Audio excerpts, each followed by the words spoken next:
ዓለምን ስጋት ላይ የጣለ አዲስ መግለጫ ከኢራቅ ወጥቷል። በኢራን የሚደገፈውና በኃያልነቱ የሚታወቀው የኢራቁ ካታኢብ ሂዝቦላህ ታጣቂ ቡድን አሜሪካ ወይም እስራኤል በኢራን ላይ ጥቃት የሚሰነዝሩ ከሆነ ቀጠናውን የሚያናውጥ የለየለት ጦርነት እንደሚጀመር በይፋ አስታውቀዋል። ይህ ማስጠንቀቂያ የመጣው አሜሪካ ታላላቅ የጦር መርከቦቿን ወደ ባህረ ሰላጤው እያስጠጋች ባለችበት ወቅት መሆኑ ጉዳዩን የበለጠ አሳሳቢ ያደርገዋል። በዛሬ በዚህ ልዩ ትንታኔያችን የቡድን ማስጠንቀቂያ ይዘት፣ የአሜሪካን ዲፕሎማሲያዊ ግፊትና የፕሬዝዳንት ዶናልድ ትራምፕን ወታደራዊ ዝግጅት በጥልቀት እንመለከታለን። የካታኢብ ሂዝቦላህ ዋና መሪ አቡ ሁሴን አል-ሐሚዳዊ እሁድ ምሽት የሰጡት መግለጫ እጅግ አስፈሪ ቃላትን የያዘ ነበር። መሪው አሜሪካና አጋሮቿ የጨለማ ኃይሎች ሲሉ የጠሯቸው ሲሆን ኢራንን ደግሞ የሙስሊሞች ሁሉ ምሽግና ኩራት ሲሉ ገልጸዋታል። ሐሚዳዊ ሲናገሩ በኢራን ላይ የሚከፈት ጦርነት ለእናንተም ለሽርሽር የምትወጡበት ቀላል ሜዳ አይሆንም፣ ይልቁንም መራር ሞትን ትቀምሳላችሁ፣ ከእናንተም በዚህ ቀጠና የሚተርፍ አንድም ነገር አይኖርም ብለዋል። እዚህ ጋር ልብ ልንለው የሚገባው ትልቁ ነጥብ ባለፈው ዓመት ሰኔ ወር ላይ እስራኤልና አሜሪካ በኢራን ላይ ጥቃት በሰነዘሩበት ወቅት እንደ ሊባኖሱ ሂዝቦላና የኢራቅ የታጠቁ ቡድኖች ያሉት የመቋቋም ዘንግ አባላት ዝምታን መርጠው ነበር። አሁን ግን ካታኢብ ሂዝቦላህ ያንን ዝምታ ለመስበር ወስኗል። ይህ ጊዜ የተለየ ነው የሚል አልሂዳዊ ሁሉም የጥምረቱ አባላት ኢራንን በማንኛውም መንገድ እንዲረዱና ከጎኗ እንዲቆሙ ጥሪ አቅርቧል። ይህ ማለት ግጭቱ ከተቀሰቀሰ በኢራንና አሜሪካ መካከል ብቻ ሳይሆን መላው የመካከለኛው ምስራቅ ሀገራትና የታጠቁ ቡድኖች የሚሳተፉበት ታላቅ ቀጠናዊ ጦርነት ሊሆን ይችላል ማለት ነው። በዚህ ውጥረት መሃል የአሜሪካው የውጭ ጉዳይ ሚኒስትር ማርክ ሩቢዮ ከኢራቁ ጠቅላይ ሚኒስትር መሐመድ ሺያ አልሱዳኒ ጋር አስቸኳይ የስልክ ውይይት አድርገዋል። ሩቢዮ ለኢራቅ መንግስት ግልጽ መልእክት አስተላልፈዋል። ኢራቅ የራሷን ብሔራዊ ጥቅም ማስከበር ካለባት ከኢራን ተጽዕኖ መውጣት ይኖርባታል ብለዋል። አሜሪካ ስጋት የገባት የቀድሞ ጠቅላይ ሚኒስትር ኑሪ አልማሊኪ ከ10 ዓመት በኋላ ወደ ስልጣን ይመለሳሉ ተብሎ በመጠበቁ ነው። አልማሊኪ ቀደም ሲል ከአሜሪካ ጋር የነበራቸው ግንኙነት የተበላሸና በጎሳዊ ፖለቲካ አይሲስ እንዲጠናከር አድርገዋል ተብለው የሚከሰሱ ሰው ናቸው። ሩቢዮ በኢራን የሚመራው የኢራቅ መንግስት ለቀጠናው ሰላም እንቅፋት ነው በሚል ለባግዳድ ማስጠንቀቂያ ሰጥተዋል። ፕሬዝዳንት ዶናልድ ትራምፕ ደግሞ በበኩላቸው የተዘበራረቀ የሚመስል ግን ስልታዊ መልእክቶችን እያስተላለፉ ነው። መጀመሪያ ላይ የኢራን ህዝብ በመንግስታቸው ላይ እንዲነሱና የመንግስት ተቋማትን እንዲቆጣጠሩ እርዳታ እየመጣላቸው ነው ሲሉ ቀስቅሰዋል። በኋላ ላይ ግን ኢራን ተቃዋሚዎቿን መግደል ካቆመች ጥቃት ከመሰንዘር እቆጠባለሁ በሚል ለዘብ ያለ ንግግር አድርገዋል። ሆኖም ግን የተግባር እርምጃው ሌላ ነው። አሜሪካ በአሁኑ ወቅት ግዙፍ የአውሮፕላን ተሸካሚ መርከቦችና የታጠቁ የጦር ጀልባዎችን ወደ ባህረ ሰላጤው እያስጠጋች ትገኛለች። ትራምፕ አርብ ዕለት ሲናገሩ ትልቅ ወታደራዊ ኃይል እየላክን ነው፣ ምናልባትም ላንጠቀምበት እንችላለን፣ ግን ዝግጁ ሆነን መጠበቅ አለብን ብለዋል። ይህ የአሜሪካ እርምጃ የማስፈራሪያ ዲፕሎማሲውን ወይም የእውነት የጥቃት ዝግጅት ለጊዜው ግልጽ አይደለም። ይህ ወታደራዊ ዝግጅት በዓለም አቀፍ ደረጃ ከፍተኛ ድንጋጤ ፈጥሯል። በርካታ አየር መንገዶች ወደ እስራኤልና ወደ ጎረቤት ሀገራት የሚያደርጉትን በረራ በደህንነት ምክንያት አቁሟል። የኢራን የውጭ ጉዳይ ሚኒስትር ቃል አቀባይ እስማኤል ባቃይ በሰጡት መግለጫ ኢራን በዲፕሎማሲያዊ መንገድ ሰላምን ብትፈልግም ሉዓላዊነቷ ከተጣሰ ግን ወታደራዊ ኃይሏ በቆራጥነትና በኃይል ምላሽ እንደሚሰጥ አረጋግጠዋል። ሁኔታው እጅግ አሳሳቢ ደረጃ ላይ ደርሷል። በአንድ በኩል አሜሪካ ወታደራዊ ጡንቻዋን እያሳየች ነው።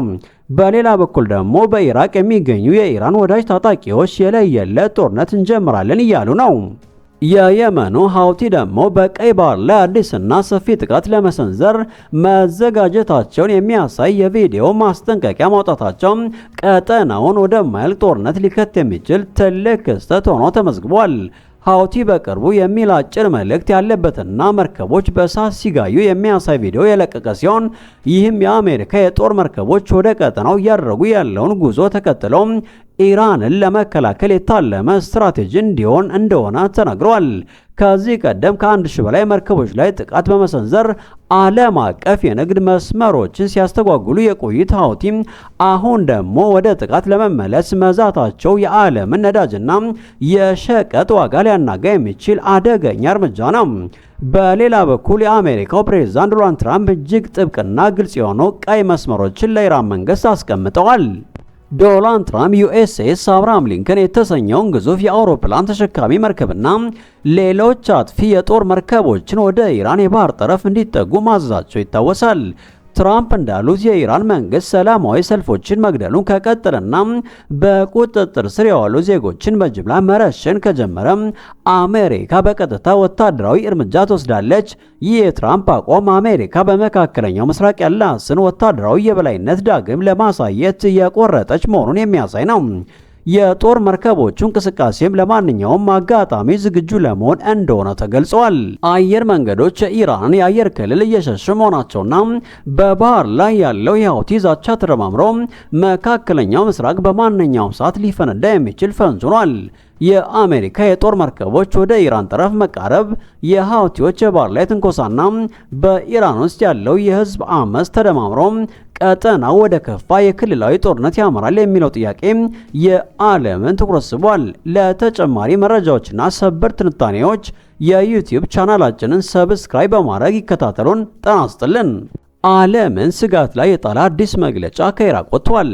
በኢራን የሚደገፈውና በኃያልነቱ የሚታወቀው የኢራቁ ካይታብ ሂዝቦላ ታጣቂ ቡድን አሜሪካ ወይም እስራኤል በኢራን ላይ ጥቃት የሚሰነዝሩ ከሆነ ቀጠናውን የሚያናውጥ የለየለት ጦርነት እንደሚጀምር በይፋ አስታውቀዋል።